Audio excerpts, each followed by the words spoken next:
Realmente, dependendo de como essa pressão for feita hoje, com tom de ameaça, com tom hostil, eu acho que só tende a atrapalhar. Espero que o torcedor entenda isso e possa tentar fazer com que esse protesto seja um protesto sem agressões, sem ameaças, sem esse tipo de coisa. O Ortega trouxe na entrada anterior dele a informação de que os líderes das torcidas estavam nas portarias, né, tentando negociar a liberação da entrada, e a informação que havia naquele momento é que a entrada não seria liberada. A gente vai voltar ao vivo a qualquer momento com o Flávio Ortega lá no CT Joaquim Grava, mas essas imagens são recuperadas de alguns minutos atrás da manifestação do torcedor, ainda na porta do CT, né, sem a entrada liberada. E a entrada para torcedores manifestarem seu protesto, para mim, é algo com o qual os clubes brasileiros não podem tolerar. E ver, o lugar do torcedor é na arquibancada, em dia de jogo.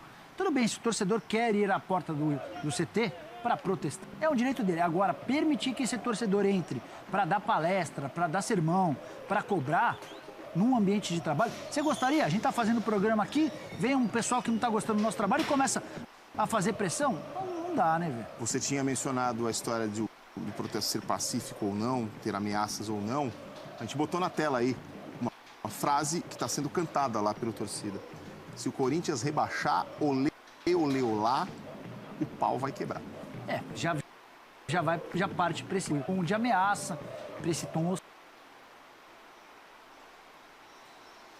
hostil. Eu nem acho que o Corinthians será rebaixado, Evê. E olha que eu não aposto numa vitória do Corinthians amanhã, aposto num empate.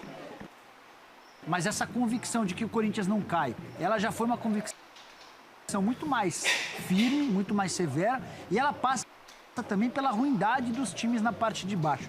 Se a Chapecoense tivesse vencido o Botafogo ontem, eu acho que o torcedor corintiano tinha sérios motivos para estar muito preocupado. Com a derrota para o Botafogo, a Chape estagnou nos 37 pontos, é adversária direta do Corinthians na penúltima rodada, e a partir daí, acho que com 4 pontos, uma vitória contra o Vasco, ou um empate, e uma vitória ou um empate contra a Chape, essa soma de 4 pontos deve garantir o Corinthians com 44 fora da zona do rebaixamento, também porque tem muito time ruim. Mas é decepcionante o Corinthians, campeão paulista da forma como foi, despachando o Palmeiras na casa do Palmeiras, com um investimento muito maior do que o Corinthians. E esse mesmo Corinthians, com todas as dificuldades do mundo, que chegou à final da Copa do Brasil e conseguiu fazer, com todas as suas limitações, 2 jogos,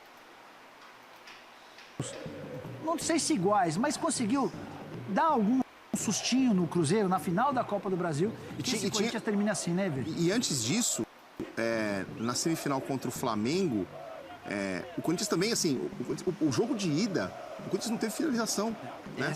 Mas aí já dá pra colocar um pouquinho na conta do Jair Ventura, embora aquele jogo fosse o primeiro do Jair, o segundo, né? Porque ele chega e já estreia contra o Palmeiras e depois vai pra essa partida contra o Flamengo.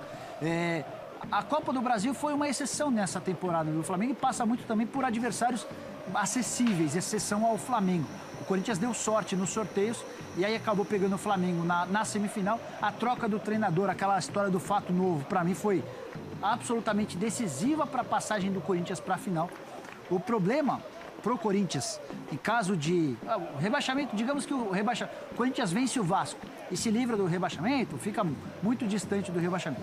Ainda assim, haverá uma necessidade muito grande por parte da diretoria em compreender que esse time, esse atual elenco, é um elenco que precisa ser bastante reformulado para 2019. Aí não, que esse atual elenco consegue, por mais incrível que possa parecer, ser mais caro do que o elenco do ano passado, campeão paulista e campeão brasileiro da forma como foi. Então é sinal de que muita coisa foi feita de maneira equivocada.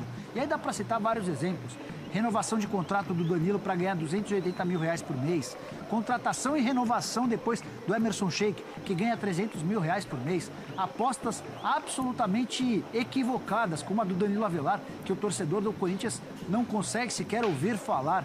Então é um time que piorou demais na comparação com o do ano passado e pior, se tornou ainda mais caro. Bom, a situação econômica do Corinthians hoje, com dívidas, com a história de penhora, daqui e dali, o momento financeiro do Corinthians permite uma mudança muito radical ou contratações, uma mudança muito forte com relação ao elenco para o próximo ano? O Corinthians não consegue concorrer hoje com o Flamengo e Palmeiras, isso é ponto pacífico.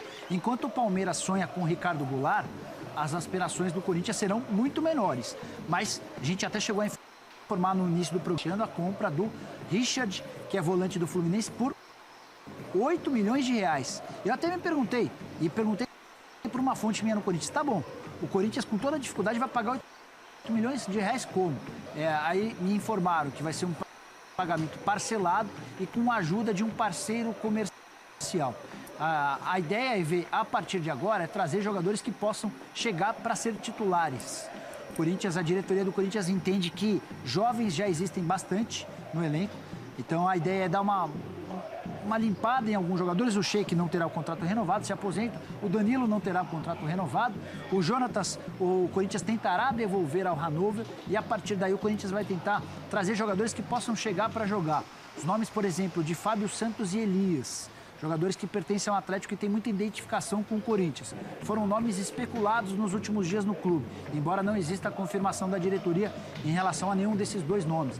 Mas a ideia agora, é buscar jogadores que possam chegar para jogar. Jogadores que tenham condição de não sentir o peso da camisa, porque o Corinthians, que já não terá Libertadores no ano que vem e terá um ano bastante difícil, vai precisar de time para corresponder dentro de campo. Muito bem, imagens aí então da torcida do Corinthians protestando na porta do CT Joaquim Grava. O Flávio Ortega continua por lá e volta a qualquer momento ao vivo com outras informações, mas o clima de cobrança, o clima de até ameaça, né, lá da torcida do Corinthians nesse protesto na porta do CT. Jorge Nicola, valeu. Tamo junto. Até mais. O ESPN agora fica por aqui. Na sequência vem aí o Futebol no Mundo com o Gustavo Hoffmann, com o Jean Oddi e com o André Kfouri. Tchau, gente.